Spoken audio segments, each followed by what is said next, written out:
Alright, And we're rolling. We're rolling. Oh, we are? Okay. Okay. So, this was a bit unplanned. Cheers. So, cheers. This is Conversations with Coffee. Conversations over on coffee. Coffee with Alejandro. That's the name, we just made it up. Yeah. So, today we have Pushp Sidhu. Silva. Yeah. Why don't you tell a little story about how all of this came about, how we met and everything? Yeah. Thanks for having me. No first worries. Of all. Yeah. But then we were in the gym Mhm. and somehow we started talking, right? And there was a mention of you know, that you actually you do videos. Mhm. No, we were talking about ego and consciousness, Yes. right? That's Yes. how it began. Yeah. Okay. And then, and you said, you do videos, and I was like, oh, Mhm. that's really cool because Mhm. I'm planning to do some too. And you said, why don't we do something together? Okay. And I was like, really excited. Yeah. So just for context, like, especially recently, I started getting a lot into meditation, consciousness, the nature of ego, and all this kind of thing. Yeah. And by working in the gym, I always used to see you, Yeah. but we never really talked. Yeah. And then the first conversation that we actually had, Yeah. I realized that we were actually really into that. Yeah. And then I think we spoke for like 2 hours in the reception desk, just chatting about all these things. Yeah.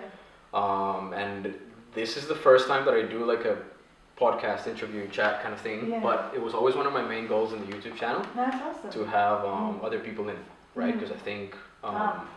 I'm honored. Yeah, okay. So then we spoke about that, and then I thought it would be a good idea to Yeah. bring you Yeah. over. Yeah, true. So. So, good chat. No, just kidding. So you.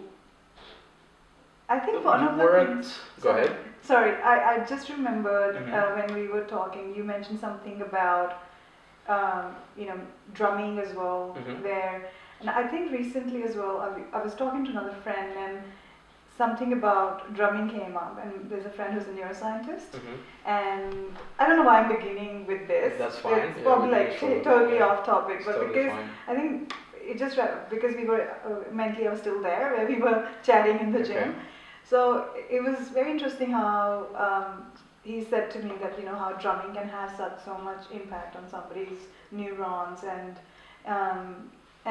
recently I've been actually really doing a lot of intellect work, so to Mhm. say. Mhm. So I've been like really researching on a lot of things. Mhm. I've had certain experiences. I don't want to Okay. tag that, so to say, Yeah. as to if they're spiritual or what. I actually think everything is spiritual. Mhm. But I have had some certain experiences. But I was like really doing research. Sometimes something happened to us, Mhm. and then we try and find out what it is. Mhm. Have you ever had that? Yeah, 100%. So just for context, you have worked all your life in kind of like office, corporate job kind of thing, and Sort then of, you yeah. recently decided that you want to change paths. Is that correct? Yeah, that's. How did that come about? Look, I'm not going to put a tag on that either. Okay. I'm not going to say, okay, I studied, business administration and everything, and then I was into business development. I worked with names like NAP and Samsung. Okay. It was really rewarding in that way, but Okay. I feel, I've always there's been a creative side to me. I mean, I'm sure we all have certain creative side. So I kind of design clothes and Okay. do a little bit of other cooking. Cooking Okay. is something I really like. Okay. But then one of the things that really interests me is human mind. Okay. And I know human mind, when we talk about it, it's a really analytical subject. Mhm. But I actually feel there's more to human mind because there's so many layers to it. Mhm. So that's again where intellect and how we were discussing intelligence comes about. Okay. So how intellect and intelligence are connected through human mind, Mm. and there's so many layers to it. And I actually like been intrigued by hypnotherapy a Mhm. lot, or hypnosis, and Mhm. it's been a bit of a hush-hush subject, Yeah. but it has never been for me. Okay. And so you were telling me that the way people perceive hypnosis and hypnotherapy is very different from the way that it actually is when you get to know it. Yeah. So what do you think are the differences between what a normal person would hear when they, when they hear hypnosis, what would they think, versus you as a person that has a lot of experience with it? Yeah. What do you think are the differences in that? So in our day-to-day life, right, we usually step into some sort of self-hypnosis without even realizing. Okay. So it could be negative self-talk, or not even a positive self-talk. You could be sitting somewhere like, I'm really intelligent, like, you've probably achieved something and it's giving you that sense of accomplishment, and you've probably already in that trance state where you have affirmed yourself, and that would eventually bring you to do a lot more of that. Okay. If you know what I mean. Okay. So that's I'm giving a little like kind of hint of what it is on a day-to-day life. So we, without even realizing, we step into that hypnosis trance. Okay. Sometimes you're thinking and you're like, where was I? I was thinking one thing and then that led to another. But do you think it's similar? You go into trance. Okay. But when you consciously do it, that is actually what hypnosis is, or hypnotherapy is. Now, the reason why hypnosis has such bad name to it is because of the stage hypnosis or the magic, or people think somebody's going to control their mind or one thing or another. Okay. But it truly isn't that. So, when a lot of people that do a lot of meditation, a lot of people that do a lot of psychology studies, they speak about the flow state. Yes. Which is that state where, you're doing something and it's just the right level of challenging and the right level of engaging, and then it's like, all of your consciousness and all your intellectual power gets sucked into that thing with full attention. Yes. And that way, you lose your self-talk, you lose your internal dialogue, you kind of like forget about that sense of internal self that you have, and you go into that flow state, which is really popular apparently with like high-level athletes. Yeah. And it just happens when you're doing like what you really love. Like I notice that a lot when I'm doing photography. Yeah. A lot of the times, when I'm shooting, it's like I'm thinking a lot about the camera and what are the settings, and then how is the lighting gonna hit. But then sometimes there's those moments you get into that moment where you just forget everything and it's just flowing through you. Yeah. Like the creative power or whatever it is you want to call it. It's just coming over without your intellectual actual rational mind being a barrier, and it's just coming through. Yeah. Do you think that's similar to the...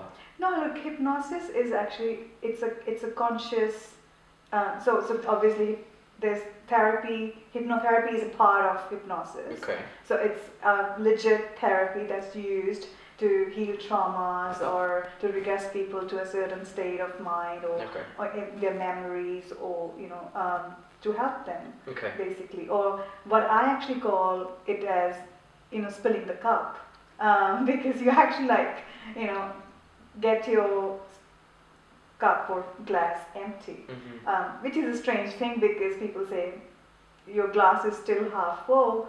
I actually think you got to actually really empty it.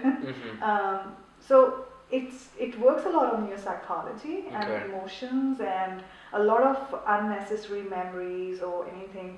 So one of the basic hypnotherapy technique is letting go and getting yourself to the state of relaxation. Okay. And in that state, you're actually really an empty cup. Okay. You kind of prepare yourself for that flow state to happen. Okay. But it doesn't usually happen because in that therapy, normally the subject is lying down, and the therapist is using voice as the tool, for example. So I'm talking about when you actually go to a professional hypnotherapist. So that's what happens. Okay. So they use their voice as a tool where your internal dialogue, so the subject's internal dialogue, isn't there anymore. That's so interesting. So it's like getting into that state with from an external cause. Yeah. So the therapist would use their voice as a tool. Okay. Where they would actually then become their inner voice. Okay. But the subject still has so much control over them, and they have the ability. So a legitimate hypnotherapist always starts with this, that all hypnosis is self-hypnosis. So even if I'm practicing the hypnotherapy on you, I'm just helping you. I'm guiding. By myself. Okay. So I'm guiding you. Okay. Because if you try and do it by yourself, it's very easy to get distracted. Okay, yeah, for sure. Now, what is the goal of these sessions? Say you go into a professional hypnotherapist, you do a session, a consultation. What are you trying to achieve?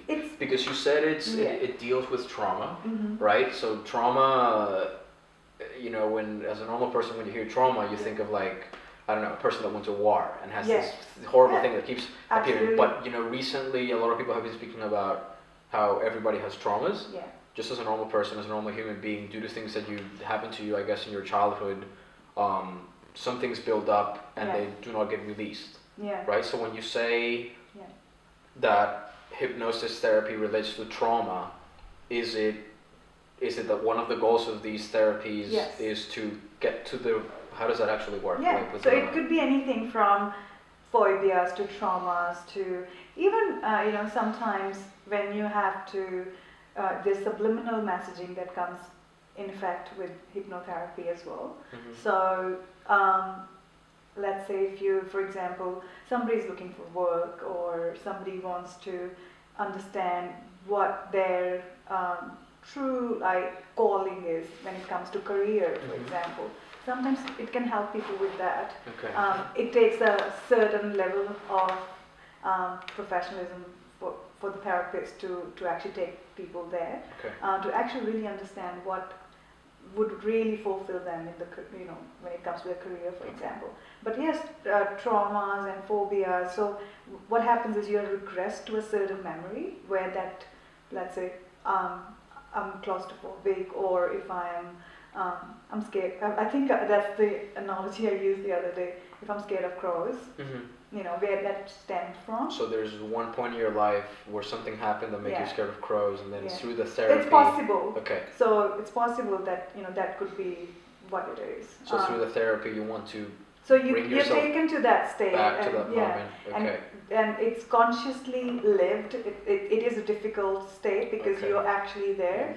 So let's say if you're scared of water, you actually will feel that you are, you know, that there was this time when you actually maybe as a child were in water, drowning for 2-3 minutes. Even if you don't know. Like, even if you don't know that that's... So I think before we talk about these things, the best thing I would like to explain is, I think we all are intelligent enough, but I will just like have a bit of an overview about, let's say, for example, mind, right? So we have few layers to our mind. So there's conscious, and there's unconscious, and then there's subconscious, and there's superconscious. Okay. Superconscious is where we are actually connected to the higher energy or to the higher self, or what we call intelligence, right? So all of our wisdom or that creative energy, which you said when you talk about that flow state, it comes from that. But our mind is also the bridge to that. Okay. So I know in a lot of coming back to a lot of religions, or so to say spiritual practices, mind is not considered. No, actually, sorry, let me rephrase it. Mind is always considered a tool to be used to actually achieve a state of no mind, for example. I think that's the better way of putting it. Okay. But when we start about the lower layers of mind, so consciously, as explained the other day, if you want to make a cup of coffee, your mind has enough information as to, you know, you have to walk to the kitchen, take a cup, you know, put a coffee in, put the milk in, heat it up, however. Use the coffee machine, which, for example, my conscious mind does not know how to do. Okay.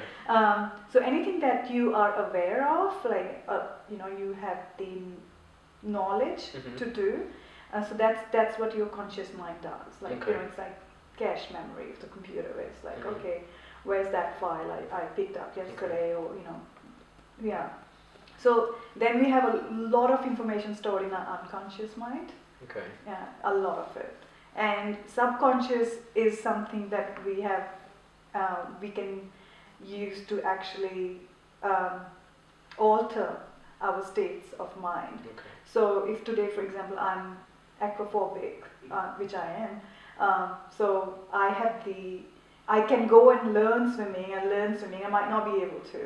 And, you know, when you actually realize, why am I so scared of water, or, you know, why am I so scared of just letting go of that fear of water?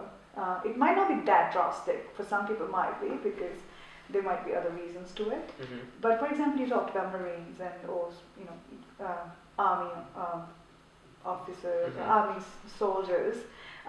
When they come back from wars, or they have those kind of traumas, and they really need strong counseling as well. Okay. I mean, they are given like counseling Okay. because they have seen that so closely and all that. So they are given counseling, but Okay. then secondly, they are given a lot of therapies. Okay. Hypnotherapy is one of them. Okay.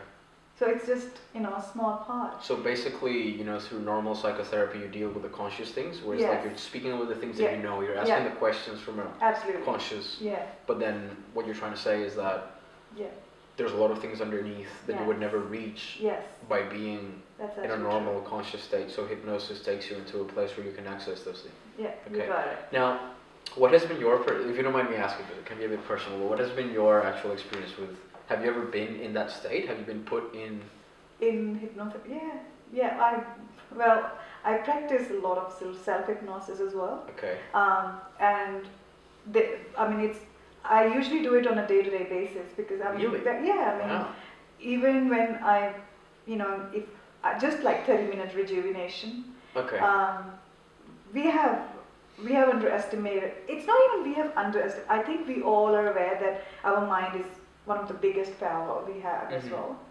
So when we know how to use it, it's when our mind starts using us, that's when it becomes a problem. Mm-hmm. So for example, obsessive thinking, compulsiveness, and this or that. It could be anything. Mm-hmm. It could be any kind of obsession mind picks up, and it knows that okay, this person is giving in. It will just take you there. Okay. So when you go into that, say, hypnotized state, and you're going through these moments and these memories and things again, are you aware that that is you going into that moment through hypnosis, or does your whole consciousness literally feel like you're actually in that moment and you don't realize that it's part of the therapy that you're doing? You're very aware. So you know what's happening. Yeah. So you can be asleep. Mm-hmm. There's certain sessions when the subject can fall asleep. Yeah. But the therapist will still be able to do their job. Okay. But it depends. But in a certain sessions, the subject has to be very well aware. Okay. So it's better if they're not falling asleep. Right. Yeah, for sure. So in the hypnotic trance, you're actually not asleep.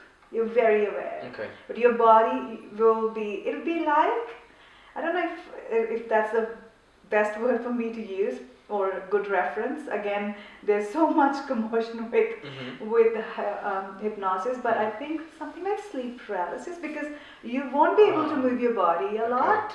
You won't. But Yeah, but you have control of your body, and if you really want to bring yourself back into the aware state, you can do that. Okay. But it'll take. It's better if you use that. So for example, if you regress to that memory or that time or that moment where you had picked up some trauma or phobia, so it's better for the therapist to bring you back or out of it. Right. Rather than you just snapping out of it, because it could be dangerous. And then you could come back and then be crazy. Yeah, it could have some, real tough impact. Maybe you just scared so many people that are going to watch this video don't want to do I'm it anymore. sorry. It's I think disclaimer. Yeah, okay. Do not practice at home. Okay. I mean, if you're certified, I'm sure if somebody's watching and they are aware of the subject, it's very common. People do go. You're so wrong. Everything you're saying. I'm happy if I'm wrong. I'm happy for people to tell me. I would love to hear. I mean, I'm always keen to learn. Now, how did it start? The moment that you started becoming interested in these things, what was the first thing that opened your eyes to the fact that all of this existed, and how was your first step into that? I think it's a good question, because it's interesting how everything is interconnected. Mm-hmm. I mean, with the hypnosis, I remember I was a child, and I clearly remember this moment of and I just knew how to do it. Really? So I was a child, wow. and I didn't even know it's called hypnosis. Know what you were doing. Okay. I didn't know that's what I was doing. Yeah. But I remember sort of regressing myself. Not regressing. I think I remember just laying in my bed at night and just I was 8 or 9, and I was just trying to relax myself. So one of the main goals of hypnosis is to like really. All right, we're still running. So we have Do I look pretty? You look beautiful. As always. Oh, thank you. Okay, I actually don't care. I'll set another timer. So we had So we had a quick little technical glitch break, but we're back. Yeah. Okay. Where were we? Sorry. So we were talking about where it all began. I actually didn't think we were going to talk about hypnosis as much, but yeah, I'm happy to do that. That's okay. No, that's okay. So I remember I was a child, and I was. I didn't know at the time that I was taking myself in this deep state of relaxation, but I think I had a bad day, and I just got in my bed, and I was like, I'm not gonna think about it, and that's not what I'm gonna take to my bed, like in my sleep, in my slumber. So because I used to love dreaming about good things, so I thought, okay, I'm gonna let go. So I remember just like really relaxing my body and just letting go of everything, and I was able to do it. And so you've always been able to hypnotize yourself? Yeah, I think we all do. Even before you knew that. I think I was consciously able to do it. I think that's how I would put it. Okay. I think we all are. Okay. But I was consciously able to do it. Okay. And that is something that was a skill I had. Why? I have no idea. I have no idea how and why. And again, then it comes to, I don't know, past lives. I don't know if I was always somebody who going crazy was, now. I know. That's why I didn't want to use that word Okay. because I think we're gonna keep it sane. Okay. So I'm trying to not bring my insanity into it. That's fine. Okay. And so that was A1.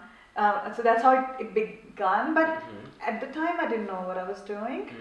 So later on, I think after I came to Australia, I actually realized that I was able to practice it anyways, like self-hypnosis. And then I remember there was this friend who came to me, and she was really upset about something, and she could not stop talking about that. And I really wanted her to relax, and I wanted her to stop it, because I felt she can go crazy if she keep on talking about this incident or whatever it was. And I just remember trying to just relax her, and I started talking to her, and she was able to get into that trance. And she said, "What did you just do to me?" Okay. And I said, "Look, I didn't know, if you were ready for it, but you really needed it." Okay. And she said, "I feel better." Okay. So that's when I think it was 12 years ago, and I realized this is something I know. And then I started looking into it, and I realized it was actually widely accepted in Australia and other countries. And you can easily find a hypnotherapist in Australia and go and have a hypnotherapy session of 30 minutes to 60 minutes or however long it goes for. And now, do you think this is something you would like to pursue professionally? Yeah. I've been certified, and I'm going for another certification later this month. Okay. I've been practicing, and I've been able to help myself, and I've been able to help a lot of people. I think it's just I'm still learning. Yes, I'm learning a lot. I could have So that's definitely something I would love to do. Do you think it is more aligned? So do you think doing something like hypnosis therapy and helping other people and giving that thing that you know and that you can give out to the world, do you think that is more aligned to the type of thing that you were quote unquote meant to do with your life? Yeah, I guess that's exactly. I just know how to do it. I mean, apart from that, obviously, we sometimes also surprise ourselves by how do I know this in different times. Yeah. Like, you know, I mean, it could be anything as simple as cooking. I Yeah. mean, again, when I say simple, maybe it comes simply to me. But Yeah. for some people, it For might some not. people like me, can only cook egg. Yeah. Yeah. Okay. Well then, but you know, sometimes I make something like, how do I know how to make this? Okay. But I remember, like, I used to do a lot of painting and embroidery and I had no formal training, and this is when I was 12, 13, and I was really good at it, and everyone would love it, and they would say, how do you know how to do these things? I was like, I don't know, but I just remember making something, even if it was a simple sketch or a painting, and then for hours in the end, I will just put it there and just look at it, and it's like, I didn't make it. Yeah. So you know, when you were saying, when you're saying about the... So your ego is not in it. Like that your sense of self didn't go into that, it just came through. I was like, how did I know it almost how to came make through. This? I would not know. Now, this is interesting because, so when you say that, you know, you basically came into the world and somehow found your way into knowing how to perform hypnosis, and now you want to share that with other people. Yeah. Have you ever read a book called The Way of the Superior Man?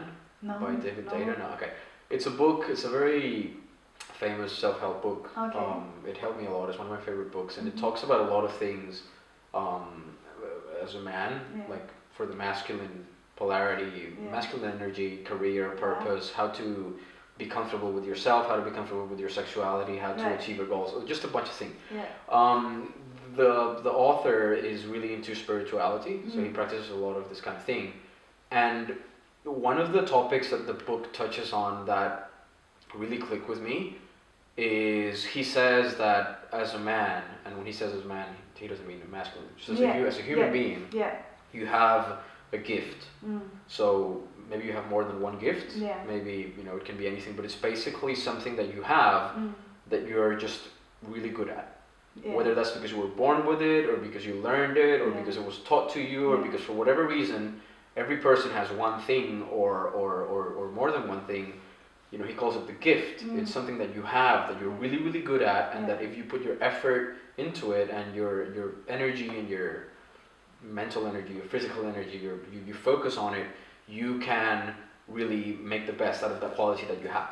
Right? So he says that one of the things that you need as a man, as a human being, to be happy and to be fully, you know, living your life the proper way and being full of joy, is you have to tap into this gift and kind of like live your life around it.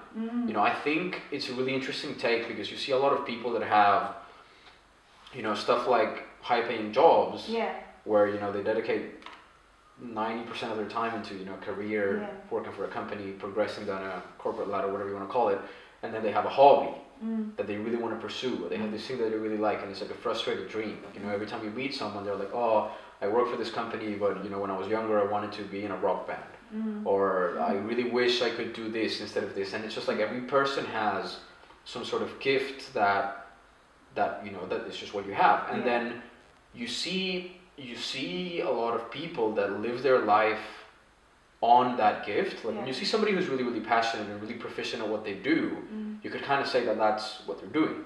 And these people always seem to be a lot more happy, more fulfilled, and they're just leading better lives. Now, I think this is kind of somehow aligned with the kind of stuff that I'm doing with this YouTube channel, with my goals, because I think, at least in some rough manner, my gift is around people. So, you know, I have good people skills. I'm good at making friends. I'm good at making people laugh. I'm good at connecting to people, getting people together. And I think, you know, my calling is to do something regarding helping people to achieve things. You know, maybe coaching people, helping people doing therapy, or creating things that person to person, you know, create things in that manner. And it's very, very interesting, because when I do that kind of activity, like for example what we're doing now, it almost feels like it's meant to happen. You know what I'm saying? Like it feels like I'm here and this is what I'm meant to do. And then when I'm doing some other thing, like I'm doing some sort of job where I'm working for some company and it's just not as far from that, that's when you feel like you said, like your soul is being dragged against what it's meant to be. But then when you align it with that gift or that purpose, then all of a sudden, even working hard, even going through physical, strenuous, being tired, it just feels right. Yeah. And it's just like you just do it because you just do it. Yeah, true. So, do you think that I'm gonna throw back that same question to you now. So why do you think that's your calling? Why do you think? I was not prepared to answer that. You asked me that. Why did I feel? It's not. See, that's again. I think it's one of the things that align with my inner self, so to say. I think yes. I mean, I'm really blessed to be able to be in a country like Australia, being independent woman to some extent. But I do feel like yes, we follow a certain norm of the society, but there's certain things that are not only rewarding to us, but they're rewarding to other. Like it's like kind of a give back to people, and sooner or later, like it'll yearn. Sometimes for example. I did tell you I do radio, and sometimes something I would have heard on a radio 6 months ago, like let's say from one of this another radio jockey, and then 6 months later I'd be like, oh, he said that there, and at the time I might have just heard it and not made much sense of it. But then again it comes back to the layers of mind, because it gets stored in my unconscious. It is there because I've heard it and it's there. I mean, I won't probably remember word to word where we are having small talk, but something really profound might have hit me hard, but at the time it was not meaningful to me. But later on in 6 to maybe a year later, something happened. I'll be like, oh, that person said that, and this is. And you'll take that reference. And I think something like that, when you are doing something which is aligned to your inner self, I think it not only rewards you, it rewards people around you. And the interesting thing is that it's almost like helping people around you is one of the key elements to feel happy. I mean, for you, for example, sorry. Yeah, go ahead. For you, for example, from being personal trainer, I mean that too, when you're actually helping somebody, let's say physically, mentally, preparing them. I think whatever we're doing on this planet, we gotta ask ourselves this question: are we preparing ourselves for something that our soul calls for? Could be physical, could be mental, could be spiritual. Everything that you're eating, everything you're doing, you're talking, you're meeting people, is that taking you towards that higher call? Or away? Is it pulling you closer to it or farther from it? Exactly. Because a lot of the times you're doing things that are the right thing to do. Yeah. You just do it because you just do it. Like it's what everybody does, it's what people do, it's what your parents did, so it's what everybody around you, so it's just a normal thing to do. Yeah. And you're just doing it, and you don't really know why. Yeah. And even though everybody kind of like tells you that you should do it, and you're kind of doing it and there's nothing really wrong with it, something feels really off. Yeah. And I notice this a lot by working in sales. When you work in sales and it starts getting very strenuous and you get demanded a lot on targets. Yeah. And it's just like, your performance is based on targets, selling, commission, how much money did you make, how many people how many products did you sell today, how are you tracking this week, how are you tracking by the end of this month. And it's interesting because no one seems to notice that it's weird, but I know that there's something very wrong with that, and I can clearly tell that I feel bad. And it's not that you feel bad, like, oh, you feel tired, you feel stressed. It's just that something is deeper. It's telling you that you should not be doing that. Yeah. And then when you pull away from that and you do something that may not be the right thing to do in the eyes of what's common, then all of a sudden it feels right. Yeah. And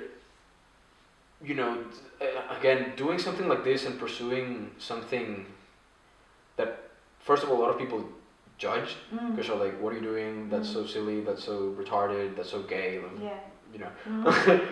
And it's kind of like you can't really rationally explain why you want to do it, but then when you do it, it just feels really, really good. Yeah. And when you're not doing it, something tells you that you should not be doing whatever you're doing because you should be doing that other thing. Yeah. And it goes deeper than what you can explain with words. Yeah. And it goes deeper to, you probably couldn't make people understand it, but you just know. Yeah. And it's not that you know, like you know, it's just that it's just in you, in some sort of wisdom that. I think again, so how I understand it is whether it's our body, whether it's our mind, whether it's, you know, our emotions and the psychological interweave of it, I think it all happens in a space, right? I think that's what we were also talking the other day, and so we are part of that bigger picture. It is we are given this physical dimension. It is very important to take care of it. So yes, when you are like, you know, personal trainer in the gym, yes, you're doing a great deed by helping people to, you know, take care of themselves physically and mentally, and again, but I know when you have that sales-based environment, it puts a lot of pressure on you, and it puts pressure on other people to be in a kind of a sort of a circle of I don't know. So like kind of trying to convince people to do something that might not be, and you know, they might not want to do it for that long. It should come to them naturally. It should be the inner voice, and same goes for you. It should be your inner voice. So whatever your inner voice is, you know, society might be saying something else. Your parents might be saying something, other things. But you would know that this is not right for me. Now, sorry to interrupt, but with all the studying and all the research that you've done into the layers of the mind and the nature of the consciousness, now it's very clear when sometimes you have that what you call inner voice. Some people call gut feeling, where it's like somehow you know something and you don't know why you know it. Where it's like, you know, I don't want to do this. I don't want to go to that place. For no apparent reason, I just really feel that I shouldn't be in that place, and something is really telling me really strongly that I should not engage with this situation. How do you think that can be explained, and what is it, and where does it come from? I think how I understand it is that it comes from a place of fear, right? If we are trying to prove ourselves or get ourselves validated by other people or society or say workplace, it's coming from a place of fear. First they are putting their fear in our head that, you know, you're going to lose a job or this or that, you're not going to be the best employee at a place, you know, whatever it could be. I might be wrong, I'm happy to be wrong, but I feel it comes from a place of fear. So anything that is, you have to see what's happening within you. No matter what is happening outside, the answer is within. So you would know that, okay, I'm feeling anxiety, and I'm feeling fear, and I'm feeling competition with somebody, and I'm feeling jealousy because the other person got the most sales. So the moment you would understand, you would have those negative emotions. I'm sorry to put them in that negative bracket, but that's what they do to you. So they are going to again pull you away from your inner call and soul call, or your soul per se. So anything that would feel right, that would feel stress-free, that would feel that, you know, yes, you've done something rewarding, and, you know, you would see the positive emotions attached to it, that would be right. So it's very simple. I think all the religions in the world tell us to stay away from the negative emotions, say anger or resentment or jealousy or fear, or could be anything, because what does it actually do? I mean, Buddha said if you're angry, you're holding, you know, coals in your hand. So you're actually first burning yourself. But I know it's very difficult sometimes when you are living the life you're living. You've got to bring yourself to. So, but we have this internal mechanism where you can actually transform that emotion into a positive emotion. Because there's a polarity to it. What is it? That's the whole spiritual. spiritual. How do I find it? Where do I buy it? I mean, you know, 30 minutes. Quick enlightenment. I want to start that. The recipe for enlightenment is we need a person who doesn't have negative emotion. Now that's a funny word, enlightenment, right? Yeah, I should have mentioned it again. What do you think? I was trying to keep it as sane as I can. I was trying to keep it as sane. Now, a lot of people, you see a lot of people that, lead a normal life and they do all these things and they go to work and they have a family and they have hobbies and they have a routine and they do everything the same on days, and then all of a sudden they just drop everything they do to become a hippie yoga teacher. And they say, I became enlightened, right? That's a funny word, right? Do you know what I mean? Like that's an interesting. Is that over? Got 10 seconds. 10 seconds. Yeah. Just hang on. Let me press the button. So you press the button and. Yeah. So that's 42. Is that it? Yeah. All right. So we were saying. I forgot what we were saying. Oh yeah, enlightened. Right. E word. So the E word. Ooh, we're going to the E word. We're in dangerous territory. What is that? It's actually funny how you said it, more than what you said. You're like, what is that? So enlightenment, oh gosh. Are you enlightened, Pushp? Do you consider yourself an enlightened being? Actually, no. I again, I don't put any tags on. Even if I would be, I won't tell anyone. Okay. Yeah. Okay. It's not something that I should wear as a tag.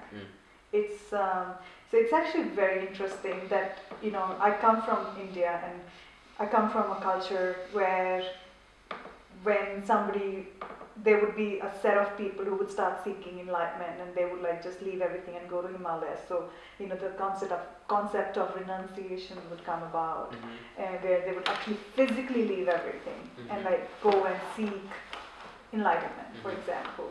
And it's a country where we have so many religions, and then organized religion. I mean. And then it has switched over to, and obviously also these people will stop wearing normal, they will change, they will acquire the robe, so to say. I mean, I think that's the best way to put it. And then this is what we are in this century, and there's people who have gotten enlightened in the Western culture and in India, and I would say realized beings rather than enlightened. So there's realized beings who are all around, and it's a process. If there's a mechanism to it, it's not something that you just get. You live by it. It's a constant day-to-day thing. It's actually just realizing, as I said, that you have a body, you have a mind, but it's part of a bigger picture. Okay. So there's a bigger space that you share with everyone. So in that space, you and I happen as different identities. So you have this identity, and you're born to a certain family, and you have people around you, and your culture and your society. When you actually realize that this is my conditioning, and obviously there's certain reality to it, the physical part of it being your body and your emotions attached with your people, whether it's your family or friends. But that's not your identity. But that's not your identity. No, that is your identity. That's your identity. So your name, for example, you need it to go to the bank or to go to the airport or police station. Hopefully not. I don't know why I said that. Not you. Not me. I was trying to stay away from. Oh, you've been trying to get in trouble, so it's I don't know. It just reminded me of police station. So you know what I mean. So identity that we have, as in this is my name. But when you actually really understand that, as and then you can put more embellishments on it. For example, I can say, I'm Indian. I come from that. I am very tall. Geography. I come from that geography. Yes, that's true, and it probably definitely has some impact on me as a human being. But not to to be too identified with it. But then, some people are a lot more identified with a lot of things. So the more and more you are identified with something, you could be identified with a cup, or this was given to me by a soccer team, or your job, the company you work for, the clothes, the brand that you wear. The brands you wear. So now you think the more that you strip off those things, the more you get closer to even like most importantly, the organized religion dogma, so to say, the idea. I mean, everyone who has come to this planet, starting with Jesus to prophet to Nanak to Krishna and Ram, and these are all the names of people or realized beings, so to say, who actually said the same thing. They actually didn't identify with anything. Okay. They didn't say I'm Hindu. They didn't say I'm Sikh. They didn't say. They just seek the true religion within them and understood that they're actually nothing. Okay. So when you're more and more identified with that organized religion, and then also what it makes you as a person, I think that's where again the key is to see, is it pulling you away from your soul call again, or now the other interesting thing is that that a lot of the times, by trying less and having less and pursuing less and chasing less, you kind of, you get more. I have noticed that a lot, especially lately, where it's like, they speak a lot about this in Buddhism, that kind of thing, where it's just like the constant pursuit for more, whether it's, I have this job, so now I want a better job so that I can have more hours, so that I can have more recognition and more fame, so that I can have more money, so I can buy a better car, and then I can go to more countries, and then it's that pursuit for more and more, and then buy more things, get to know more people, get more success, and then become more famous and get more views on my YouTube channel, so that then I can, and it's just like that hunger. It's like the little hamster running on a wheel trying to get that carrot for more. The more you add and the more you chase, then all of a sudden it's like the less satisfied you feel, because the more that you have, then the more that you don't have, because you realize that there's more that you want. And then it's kind of like, I've heard this from a lot of people, and I've noticed it myself, just in kind of like early stages, where instead of pushing that way, you kind of pull it back, and you stop wanting things and chasing things and having things and all this kind of thing. Then all of a sudden you come closer to a state of being in which you already have everything that you need. Even though it sounds very woo-woo, it's just like by stripping off the wants and needs and the desires, you can almost kind of like revert back and come into a place where you don't need anything. So how I mentioned the concept of renunciation, the physical renunciation, where people actually physically leave their families and they try and but then obviously still emotionally attached to. So these are actually called cords of attachment. There's practices in spirituality to actually cut those cords of attachment. But it's also when it comes to possessing some things, what do you really possess? You don't even possess this body. Interesting. It's simple. You don't possess anything. When we say I have this and I have that, what is have? What is have? What is permanent? Tell me. So there's actually nothing permanent about it. So when we don't have anything, how could we possess? So it's okay to have, I'm sorry, did I say something? No, I'm just saying that's very powerful. So it's very interesting.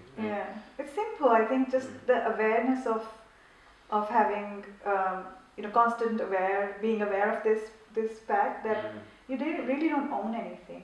Yes, we are here to share this love and friendship with people and help each other in a way. Yes, and anything that again aligns with that. With first of all, understanding what love is. I think. What is love? Yeah, I think that's another topic. I actually would love to do a whole episode on that. That's my favorite topic. But I'm glad when we're talking about renunciation, so I actually feel we've got to ask ourselves that question. So why do you think we get caught in pursuits of wanting more when you can play another game, which is going the opposite way, and it seems to make a lot of people a lot more happy? I think the whole it's actually just not realizing or not being aware enough to understand that you're not going to take anything with you. You're not even going to take this body. Drop it here. And if the more you understand that, I mean, there's so many cultures in the world where I know I'm going to talk about a very black thing again. When again, death is another taboo that we talk about. But we're going to die. We're going to leave this body, this identity here. So the more. It's okay to have good things, it's okay to use them, but just ask yourself, are you owned by them or you? That's very interesting, because the moment you start sacrificing things you do and things you really want I don't think we own anything. Actually, things own us. Yeah, okay. Materialistically, when you actually really talk about it, things own us. We don't own anything. The more you're aware of it, the more you know that why are you killing yourself for a $500 worth of boots, again, it's okay to work hard. It's okay to follow your inner call. It's okay but you have to understand: is that taking you away from your peace, from your inner peace? It's very important to understand that. And the more and more you're dragging yourself away from it just because you want to please somebody else, I mean, it's as pathetic as it sounds. I'm sorry. It did sound pathetic, didn't it? No, but it's true, right?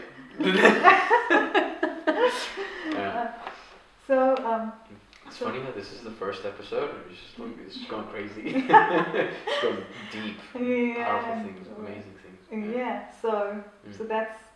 I think this is something. I didn't even think I'm gonna say, but yes, that's the concept of renunciation. When you're actually aware in every moment that you're not, really, things should own you. Nothing should own you. I mean, the biggest. So there's so many layers to this when people seek spirituality or they go on a spiritual path, or I think we all are anyways on a spiritual path, as we're all walking towards something which is an end to this physical, so we understand that the physical is going to end. The more you understand that, the more less physical you start becoming. Right, because you become less identified and attached with that sense. But again, coming back to the same thing, we are given this physical dimension. We chose it as well, and we're given this physical body, and that's for a reason. So that's because we are here to do something, and it's going to happen through us. But we have to make ourselves aware. If we keep bringing ourselves, our own desires, and again, that doesn't mean that you shouldn't seek photography or. What I'm saying is, if you, especially not your psychology into it, if you bring too much of your emotions into it, if you attach too much to your, it's like you put barriers between who you like. So ask yourself what you are really attached to. Some people might be attached to money. Some might be attached to their family too much. It's okay to love. Actually, it's beautiful to love. I mean, it's okay to pursue love. It's absolutely fine. But attachment is different. Okay. So there's a difference to love and attachment. Yeah. That's so when we are so attached to, it's sort of dependency. It's sort of it's simple. Like when we seek something in return, when we are asking. When you have an outcome that you want. Yeah. So we are loving with an agenda. Okay. We are loving because we are loving a specific person because. We want that person to love us back and validate us, and that's when it actually changes to attachment. that you're not attached to that person or that emotion, but you're attached to getting validated. The outcome or of that. yeah.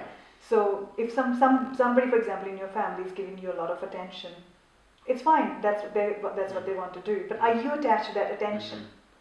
So then you should. Yeah. If they stop doing it one day, how would you feel? How would you feel? So these simple things. So the idea is giving love without attachment. Yeah. Do you think that's what it all comes down to? How I understand love is it's this vast ocean. You know how we talked about this space, the conscious space, right? Similarly, love is this vast ocean in which we are swimming. Again, we are a part of it. It is what is making this world happen. There's obviously different layers to it, but that is the biggest driving force of this universe, or this planet for sure. So we are because love is.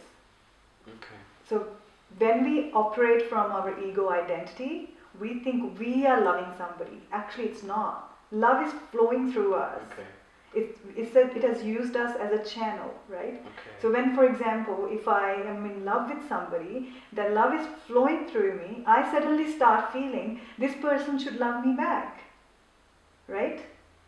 And then if that person doesn't love me back, I am suddenly this, really nasty person. And I'm like, how could you not? And then I have self-doubts and all that. It's absolutely stupid, because if you, I'm sorry, but if that love has used you as this channel, the reason why you're becoming this nasty person is because you have now expectations from that feeling. So when it's just trying to flow through you, you put your ego, and your expectations, and your attachments as barriers. And there could be no reason that you are loving someone. Okay, you have reason to love your family, but somebody you just met, like you might just suddenly feel certain love for them. Let it flow, But then you're like, okay, this person should love me back, or should validate me, or so you start putting tags or this and that, and that's when it gets messy, because that's when you have brought your expectations within and the whole drama, and it all starts, because then it's like to and from. But if you really look at it, what's actually happening? Again, it's like holding that coal in your hand. If love is flowing through your heart, what's happening? You have love in your heart. There's nothing bad about that flowering is happening within you, and if you just let it be, you are you could just feel at peace with that. And it's absolutely fine if the other person is not feeling the same way, or in that moment they're not feeling the same way. You could just, take that moment and say, I'm so blessed right now. Love chose me as the channel to flow through me. Okay. Isn't it? Very interesting, 100%, Right? Agreed. And it's funny because that's not, nobody would think that. That doesn't come as an instinctive thought. It doesn't come out of like a commonsensical conclusion that you would make if you've never been exposed to that point of view. It's almost like the natural the natural way for your mind to go is the opposite. And so that's why a lot of people just. So that's where the mind and heart has the conflict, right? Again, your mind is using you. Your mind has started using you, where your mind is saying we should expect something in back. So always. It's I do these very funny exercises where I actually imagine my mind to be a monkey in front of me, and it's like, well, how could you not expect this? So I actually, in my head, there's like this cartoon happening. That's how I live my life. So I imagine this, my mind is telling me that. And I'm like, what is my heart feeling? My heart feels the love, that's it. And my heart is not saying, I want the love back, because my heart has got all the love already. So you can just ignore the monkey. Yeah, I can ignore the monkey. How much time do we have? 2 minutes? So we can wrap up, I guess. Wrap it up. What do you? I think it was. Thank you. I think. Thank you so much for coming. I'm very grateful. No, for real. It's good that we made this. Really I think it's good that I didn't know we were going to cover such wide variety of something from hypnosis to meditation to renunciation to love, and I think it's beautiful. I think you were the perfect guest. Oh, thank you. That's very sweet of you. That's very sweet of you. Thank you. No worries. More power to you. Do you have any messages to any viewers that are? No, I think I've pretty much said what I. Just said everything. Yeah. Just if you want a message, just watch the previous hour, and that's the message. But yeah, if somebody wants to correct something, that would be fine. Just message her, not me. All right. Sweet. Don't tag me on Facebook. Thank you so much. Thank you. Thank you. Good job. Thanks. You too. Sweet. Here we go.